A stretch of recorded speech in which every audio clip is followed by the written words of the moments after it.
రా, finally holidays వచ్చాయి. ఈసారి ఫుల్గా మన ఊర్లో ఎంజాయ్ చేద్దాం. సిటీ టెన్షన్ చాలా అయింది, విలేజ్కి వెళ్ళాలి.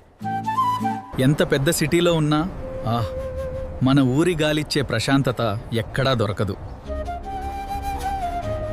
ఏంటిమా ఊరిలా సైలెంట్గా ఉంది? ఎలక్షన్ అయింది బాబు. పార్టీలు వేరయ్యాయి, మనుషులు కూడా విడిపోయారు. ఇవాళ పాలిటిక్స్ కోసం చైల్డ్హుడ్ ఫ్రెండ్స్ కూడా మాట్లాడుకోవట్లేదు. ఇది మన ఊరేనా? మా పార్టీ వల్లే ఊరు డెవలప్ అయ్యింది. మీరేం చేశారు?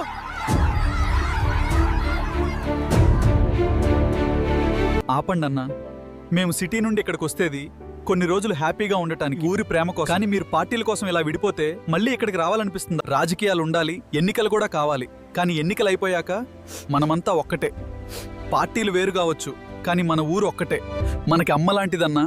అమ్మ కళ్ళలో నీళ్లుంటే అది పిల్లలకి మంచిది కాదు. అలాగే మన ఊరు కూడా ఏడిస్తే మన భవిష్యత్ ఎప్పటికీ బాగుండదు. ఊరు బాగుంటేనే దేశం బాగుంటుంది. గ్రామాలే దేశానికి వెన్నెముక. రాజకీయాలు వేరు, మనుషులు కాదు. ఊరు బాగుంటేనే దేశం బాగుంటుంది. గ్రామాలే దేశానికి వెన్నెముక. ఎన్నికలు కొన్ని రోజులే, కానీ బంధాలు జీవితాంతం.